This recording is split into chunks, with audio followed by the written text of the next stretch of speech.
Let's Get Running on WLR. Brought to you by West. By your side for a healthier world. So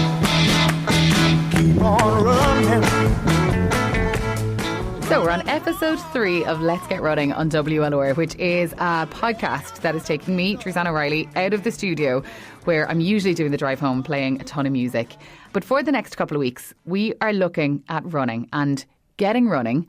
Not necessarily for people who want to, start today and run a marathon tomorrow, but just about adopting a couple of runs into your life on a weekly basis and how to do it and do it the right way, do it efficiently, and the different challenges, I suppose, that we all kind of come across.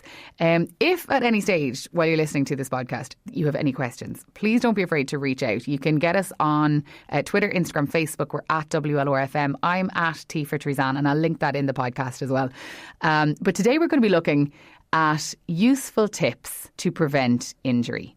Shane Walsh is with me from UPMC Whitfield. Shane, just tell us first of all a little bit about yourself and why I suppose you're the man to talk to us about preventing injury when you're running. Thanks for having me, first of all. I've been working in the Whitfield for the last 12 and a half years. Okay. I've seen a lot of injured people in that time. A lot of people going requiring surgery and post-surgery. I have a background in running myself and also being injured. Okay, that's always a good combination to come at it from this exactly. perspective. So we all get injured. It's not just it's physios as well. And sometimes we do the correct things, or we think of the correct things, and sometimes we do the wrong things to try and fast forward our recovery. Useful tips to prevent injury. It sounds so simple. Yeah. And it's funny actually because I went out for a run on Tuesday last week, and as I was coming, say, along footpath on a busy road, just the Williamstown Road, up not too far from ourselves in our Waterford City studios, and coming along the footpath, and as I came off the footpath to cross the entrance of one of the housing estates, I just kind of rolled over on the ankle. And the easiest thing to avoid that injury would have been to not go at all. But you can't do that either. And it's only just a little niggle on the ankle. It's fine. A couple of days rest and everything is good again. But injury can come at you instantly like that, rolling on the ankle, or it can be, I imagine, a build-up of bad habits, perhaps while you're running over a prolonged period of time. Oh, certainly. And are they the worst injuries? They are. They're habitual. They're people have got these movement patterns for such a long time, and it's very, very difficult to break those. Sometimes you can get through it yourself, but it's sometimes quite good to have a run coach look at you and actually to see if there's any tips they can give you in changing your stride length, or leaning forward more, leaning back more, changing how you swing your arms. Something as simple as arm swing. Does good running, would you call it running posture or your gait? Does that come naturally to people, or is it something that people have to work on? For some people, everyone has their own natural gait. I always think of Phoebe from Friends. I want to think of that. Running like a mad woman through Central Park. And honestly, if you're not getting injuries, you really need to change much, and you shouldn't, because like Phoebe from Friends, it should just be fun. It shouldn't be huffing and puffing, making it difficult on yourself. But yeah, you can over time you can change your running style. Kind of two of the things that I would always think of and mention to patients is your running cadence. So the amount of foot strikes you would have per minute can give you an indication of whether you're overstriding or understriding. And also how you swing your arms. So actually making sure your arms are going in sync, and not having one come wildly across. Because if one arm's coming wildly across, then if your left arm's coming across, your right leg is having to come across your midline as well to compensate. Okay. And so you can start to build up injuries from those when you keep repeating that. That's mad. And it's so something that I imagine when you're running yourself, you're probably blissfully ignorant to this happening. Never think about it. But if you focus a little bit on how your arms are moving, then your legs will gradually adjust to that. Wow. Now obviously you shouldn't do that you shouldn't just suddenly change your training to do that. But if you're getting slowly into it over a number of 6 months or a year, you can definitely change things like that. Because I often think, you go for Phoebe and Friends, and it was Paula Radcliffe actually who came to mind for me. And I always think she looks really uncomfortable when she runs. Yeah. The head is just like bobbing away, and you nearly want to kind of straighten her up a little bit, to kind of almost imagine that string that goes through your body and you pull it tight and you kind of step up straighter or something. I feel like somebody needs to do that to Paula, except, she's a world-class Olympic athlete, and she's defying, I think, what appears to viewers as being an uncomfortable run, but it's obviously not. It's so the rest of her is incredibly efficient, and she's just got that bobblehead, a quirk, let's call it.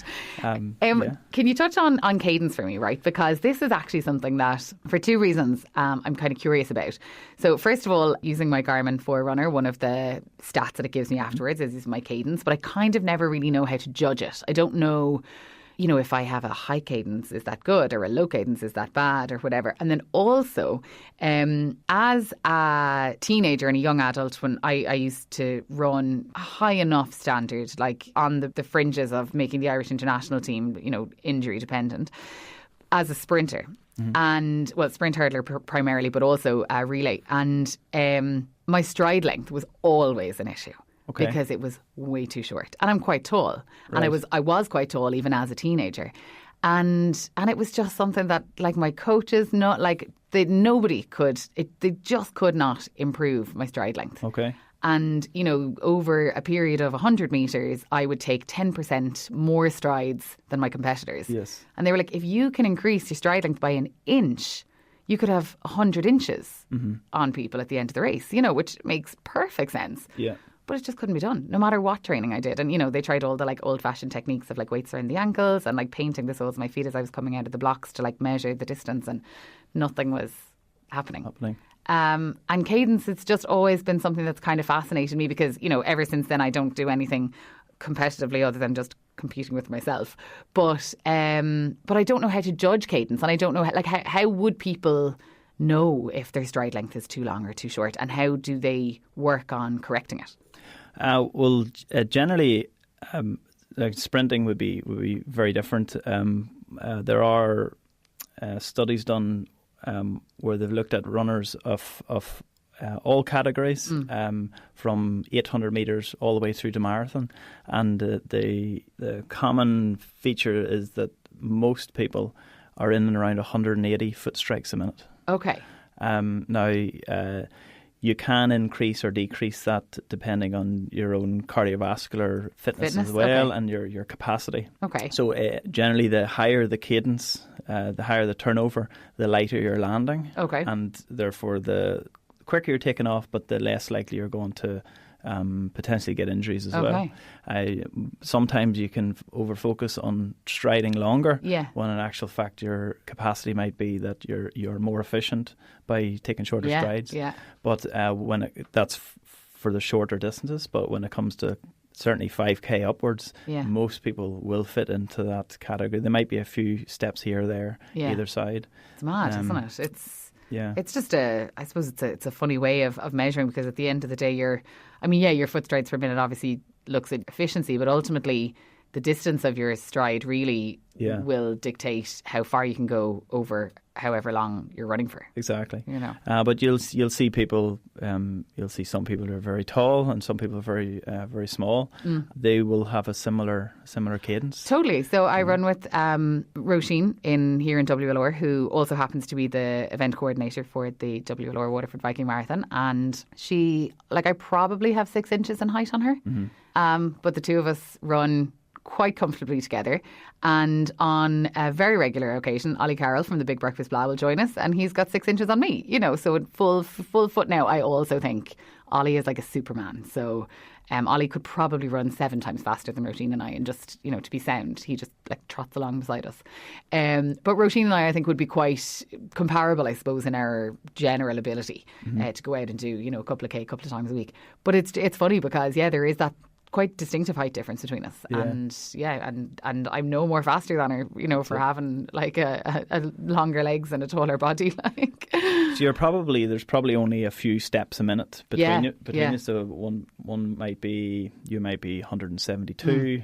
she might be 186. Okay, But it's interesting to look at it on yourself. Yeah. And see, like, if somebody has quite a low cadence, if they're down in the 160s, they might be overstriding. Their foot might be landing too far ahead of their body. Okay. So they're actually pulling their body forward. I remember reading it once and saying something like, if somebody who overstrides, it's like they're trying to pull the world around by using their feet. Okay, that's funny. So if you're landing with your foot just in under your pelvis with a slight lean forward, then you're skipping forward over the ground, not pulling the ground below you. Okay, interesting. Yeah, that's an interesting way of looking at it. So I want to touch then on preventing injury. As we said, it sounds like such a simple thing to do. You just prevent your injury, but they do come about in all different shapes and forms. I've kind of 3 aspects of wanting to look at it, and I'm sure there'll be overlaps in all of them, but for people who are brand new to running, maybe they're feeling inspired by our Let's Get Running podcast and they're thinking, do you know what, I'm going to get up today and I'm going to just put one foot in front of the other. And I keep saying as well, like, so long as you're getting up and you are like, if you get off the couch, you put on your gear, you go outside and you run 50 metres down the road, if you're absolutely dead after that, walk for another 50, try it again, see how you get on, you know, and keep going. And you will eventually improve. Exactly. And caveat throughout this the whole time, while I run on a couple of occasions throughout the week, I would not consider myself a runner. But, you know, prior to this, you gave me a lot of confidence by saying, so long as you put one foot in front of the other and you're going faster than a walk and you do it more than once, you're a runner. Exactly. So I'm going to take that. Thank you. Take that. Are there some hard and fast rules that a brand new person to running who has never run before and therefore doesn't have any experience nor fitness, but also doesn't have any injuries because they maybe haven't been out? How do we make sure that they don't get injured in their first couple of runs and ultimately get put off altogether? Yeah, I think probably shouldn't overthink it too much. Okay. And they should go and try and get even some snippet of enjoyment from the run that they've had. But at the same time, if they've got enjoyment from simple things such as running 500 metres down the road, to not suddenly go, I think I'll sign up to the marathon and I'll do that in 6 weeks' time, because that's not going to happen. That's crazy. That's a recipe for disaster. Yeah. I think if it's a gradual build-up of mileage, then it's relatively safe. Yeah. Some people have a goal of, okay, I want to run that specific marathon. Yeah. And they might be relatively new, but they say, I'm going to give myself a year, and that's brilliant. Yeah. But there can be a lot more enjoyment of going, I'll do a 5K and I'll see how I am. See how it go. And you might stick with running for longer than if you go off and do the throw yourself crazy in training for a marathon, and then get sick of it. Yeah, God, I like my runs, but I don't know, do I have the capacity to commit to a marathon? I mean, I don't think I have the time either, but yeah, it's a huge commitment. So for somebody to go from 0 to marathon is pretty intense. Yeah, I do that. I commend anybody who can do that. I honestly don't think I could do that. Have you ever run a marathon? Yes and no. Okay. Yeah, I do some triathlons. Okay. You're saying you don't consider yourself a runner, so I don't actually. I don't like saying triathlete. Okay. I do triathlons. Yeah. It's funny, isn't it? Like, yeah. Why do we? Whereas, like, I would, if I was to describe you knowing that you do triathlons, I'd be like, oh yeah, no, he's a triathlete. Yeah. And he's coming in to chat on our podcast. That's it. That's gas. Yeah. Yeah, I've done them for a few years, and I still don't actually consider myself. A triathlete. A triathlete. Yeah. I feel you need to be. Personally, that I would need to be good at all 3 disciplines, and I'm not. Well, I mean, I probably argue on that on the grounds that, like, if you complete them. But the simple fact, that's exactly right. That's just how I feel about myself with that. What would be your weakest? The moment is probably the running. Oh, really? Actually, okay. Whereas traditionally that should be my strongest. Okay. Just from previous injuries. Right. Okay. I just can't run as often as I would like to. Yeah. So I've done 2 marathons. Oh, well done! In Ironman events. Oh, Jesus! Okay. But I haven't done an official marathon. Okay. But I think when you're running the 40k at the end of the Ironman, I think that counts. It does. and in actual fact, the Ironman Ireland, which is down in Yaw, is on the same weekend. Oh, no way, as the Waterford Viking Marathon. Interesting. It's a shame, actually, because I imagine there'd be people who might like, to take part in both. And I presume there'd probably be, or would there be triathletes and Ironman triathletes who would use a marathon event like the WLR Waterford Viking Marathon as a training? They could, yeah. If they're doing an Ironman later on in the summer, they cool. could. Or at least they would do the half or the quarter. Totally, so how important would, for somebody who's brand new, how important would the right footwear be? It's hard to know what the correct footwear is for an individual, though. Right, okay. So we're going to touch on that later in the series. I'm going to be popping in to Rocky Marr in Alfie Hills in Waterford, who is super. And I'm going to get my own gait assessed and get fitted for runners and get the whole process done and just kind of look at it from that perspective. But at the end of the day, I'm probably still going to be parting with the bones of £100, which absolutely suits me because I will run the €100 worth of mileage into those runners. But if somebody's brand new and they're like, do you know what, I'm just not 100% sure I can commit to even the 40 or 50 quid that might cost to buy a semi-decent pair. How important is it that somebody has, I suppose, some form of decent footwear? Yeah, I think so long as they're a running shoe not... don't go in your Converse. Exactly right. I won't lie, I did pass a girl on the Dunmore Road like a couple of years ago going for a run and she had her Converse on. And I was like, oh no, this is a disaster. Like, you're going to be ridiculously... I couldn't even walk. Like, if I was going around town for the afternoon, like I'd wear my Converse coming to work or, just pottering around, like when I'm doing my 50 steps from here to there. But if I was actually on a mission to like go around town and get like a load of jobs done, I probably wouldn't put them on because I would actually just my feet would be sore by the end of the day. Like exactly, yeah. There things like that. The sole can be a bit too flat. And most people are just not used to that because they've got some degree of. To be fair, the likes of like Lidl and Aldi and even Pennies and TK Maxx like would probably have something decent to get you started. To get you started, exactly. Yeah. Just get you out the door. It is a commitment to spending €100+ euros on a pair of runners when you may not necessarily feel that you'll stick with it. But, absolutely, the cheaper ones will get you started. Okay, so that's I suppose tip number one to prevent injury is don't take it too intensely at the start. Yeah. Start slowly. Start slowly. And build it up gradually and get decent shoes in your feet. Exactly. Okay, well, they're very easy tips to follow. Yeah. They do say that people who are fully trained and committed to marathons, that they go with the 10% rule, so they don't tend to increase more than 10% per week. Oh, brilliant! So increase their overall mileage Excellent. by 10%. Okay, all right, deadly. But you can even go with that for somebody who's just getting into even running a 5K. 10% a week, and you're much less likely to encounter an injury. God, like about 3 years ago, I had to take a couple of months for health reasons, so I wasn't running consistently at all. I might be able to get out for like a couple of walks here or there, but like cardiovascular fitness just plummeted. Yeah.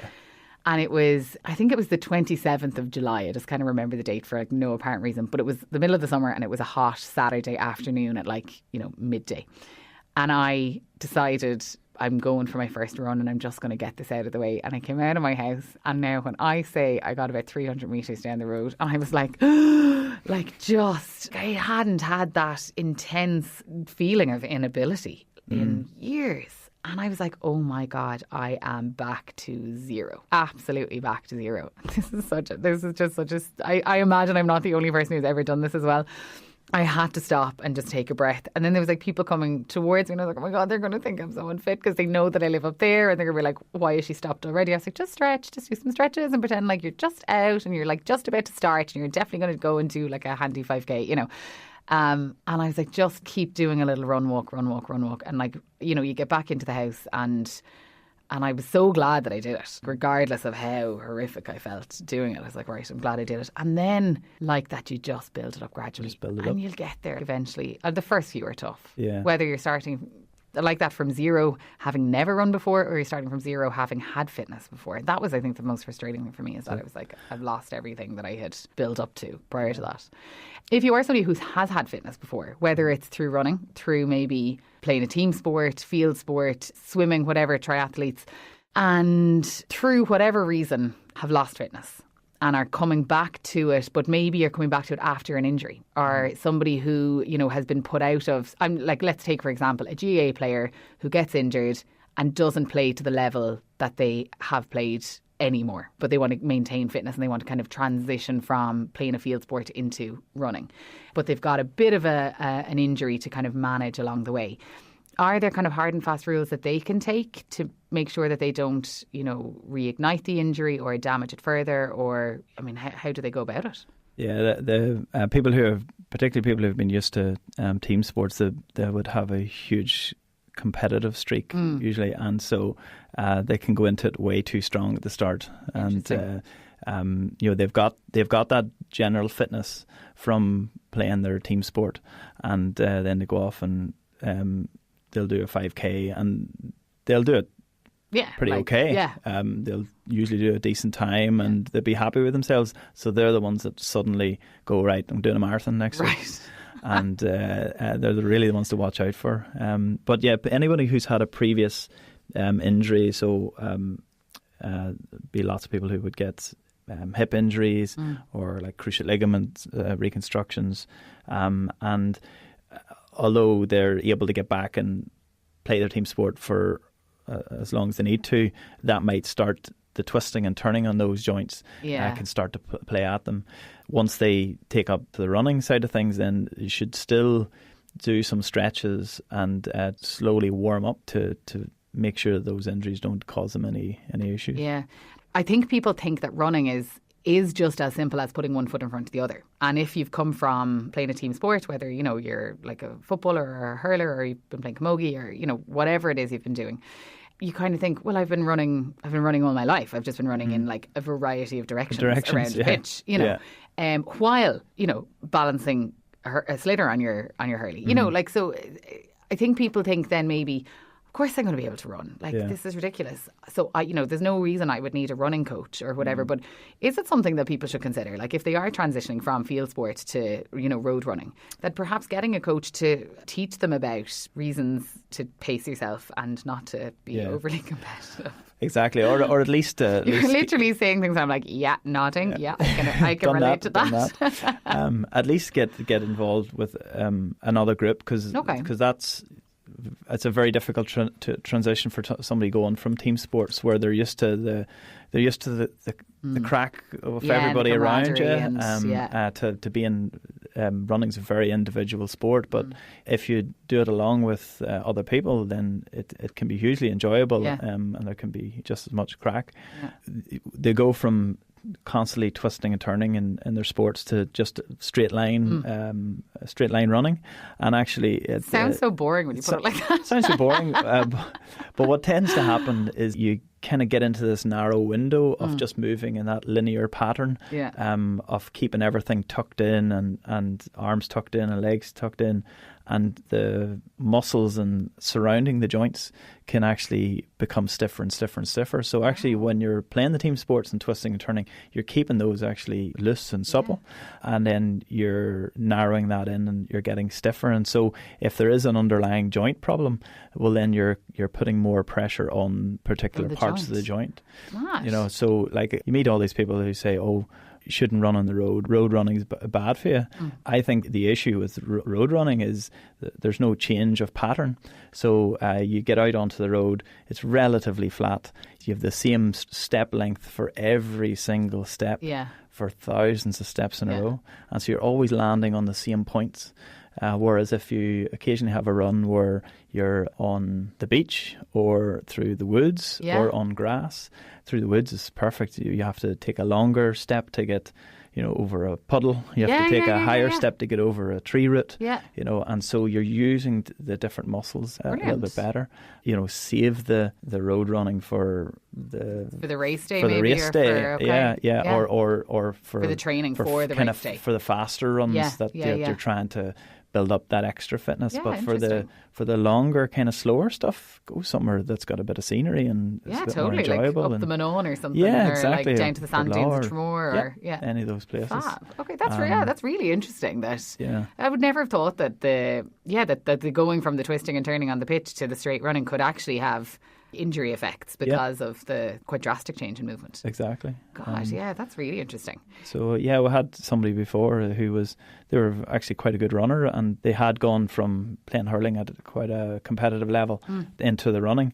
And when checked their range of movement at their hips, it was awful. Yeah. It was terrible. Yeah. And they had an underlying hip issue, but once we kind of loosened out the muscles around their hip, their whole pattern of running changed, and they felt much more comfortable. Yeah. And so even though they had that hip issue, like an actual joint issue, which wouldn't really improve by having the flexibility and the things around it in different directions, then it meant that they were more comfortable then back running. Wow, yeah, that's really, really interesting. So for anyone coming back from a serious injury, maybe one that has now ruled them out of playing field or pitch sports anymore, but they do want to maintain fitness by running, is it important that they have a physio on hand to guide them through this refitness journey?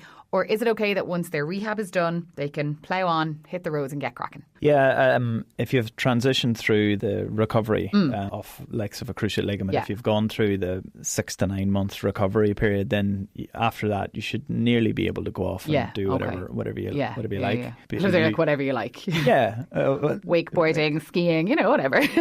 Well, if it's been reconstructed, it should be great. It should be great. It should be strong enough to withstand. It should be brand new, but they should follow the same rules as anybody starting off. They might be starting off at a higher level. Of course. True. Yeah, absolutely. The other thing that is very good to do is cross training. As opposed to just running. So people who are running 5-6 days a week and really, really getting big miles in, if they get a niggle or an injury and they try and push on through it, they could get for more serious injury. Whereas if they took a day where they went and did a bike session or a pool session, a couple of legs in the pool like that, or whatever, then they'll still be getting that cardiovascular benefit, but in a different way without the pounding and the impact. Yeah, interesting. And actually, that's funny because it kind of takes me nicely, I suppose, into the last section that I'd like your opinion on. But how important is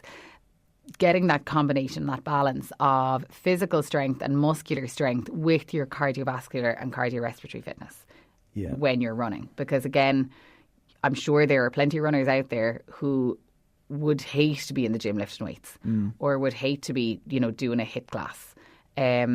But they're happy enough to get the miles in. But at the same time, I suppose exactly as you said, like if all you're doing is running, you could be pushing through injuries and ultimately making it worse.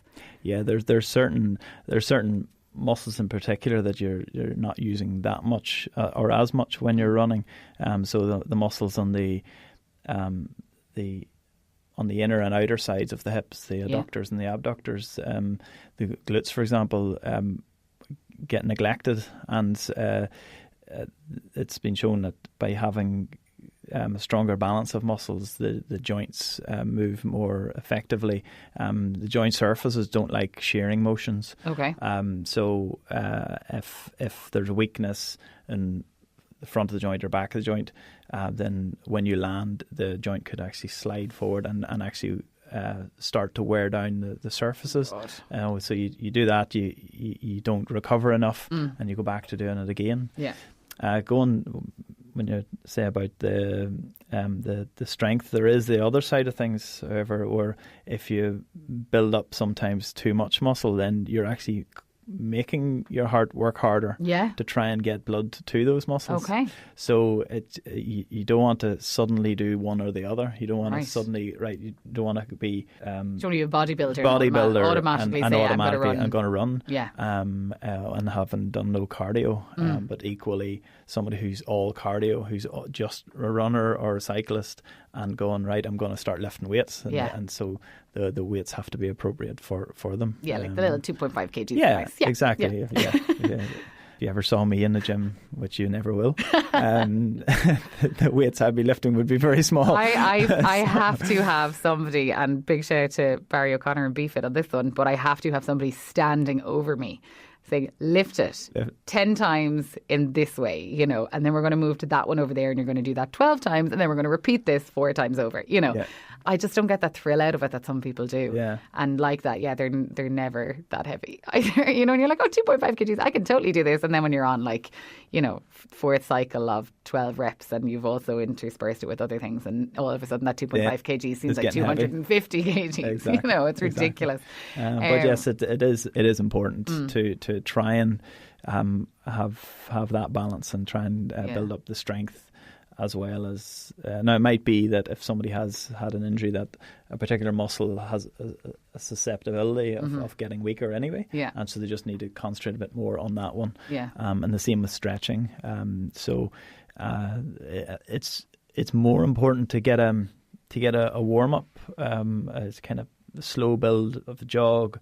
And even to get some sideways movements happening to try and open out the hips in particular, and the shoulders to try and get moving. So all the movements that you would see people doing on the GAA pitch, for example, before matches, where they're doing all these, you know, high knees and sideways running. I think that's quite good to do for runners as well. Brilliant. Okay. To just open everything out. Interesting. All right. Well, this has been so insightful. Thank you very much. Plenty of really like that useful tips to, you know, prevent injury. As we said, you can't always guarantee that you're going to prevent. You can't guarantee that you're not going to roll your ankle on a little dip in the road. But at the same time, if you at least take, I suppose, the standard precautions, you can, you know, really, I suppose, put yourself on a nice path to having a really enjoyable run. And at the end of the day, you know, we really should just be doing it for ourselves, for our own benefit. I maintain, like, I am a happier person when I'm running. I feel like I'm more organised when I run, and even though those two aspects of my life are completely independent, it just puts me in a headspace where I feel like I can come back and, you know, focus better. Exactly. And while Sinead Brannigan from Sinead for Fitness, who was on episode 1, was, you know, kind of giving out to me for being so competitive, I think, you know, and again, and actually this was something we touched on very briefly before we hit record, was not being too competitive with other runners. Yeah. You know, and you talking about not calling yourself a triathlete and me not calling myself a runner, but yet we both go and participate in those, you know, disciplines, and therefore we should call ourselves runners. But I would look at the regular marathon runners, or the people who just go out on a Saturday morning to run like 20k, and I'm like, they're runners, you know, whereas I am not. But yet I'm sure there are people who would consider somebody who runs, you know, 5, 6, 7k a couple of times a week a runner. But it's important to not compare yourself to those who are too dissimilar to you. Exactly. Compared to yourself, if you are ever to compare yourself, compare to the people who are immediately around you in a run. So if you're doing 5Ks, 10Ks every week, and you will start to see the same faces finishing about the same sort of time. So that's who your competition becomes. So you're initially, when you start, it's for yourself, it's competitive for yourself. But ignore the people who are, you know, if you're a 4-hour marathoner, ignore the people who are doing it in 3, doing it in 3. Like, you're never going to see them anyway. But exactly. So and so people gradually gravitate to train with the people who are at their level, and it's the kind of better way to do it. You don't put yourself under pressure to try and suddenly get times down. You'll surefire way of getting injured. Right. Okay. Well, there we go. Shane Walsh from UPMC Whitfield, thank you so much for taking the time to chat to us. Keep on running from. Let's get running on WLR. Brought to you by West. By your side for a healthier world.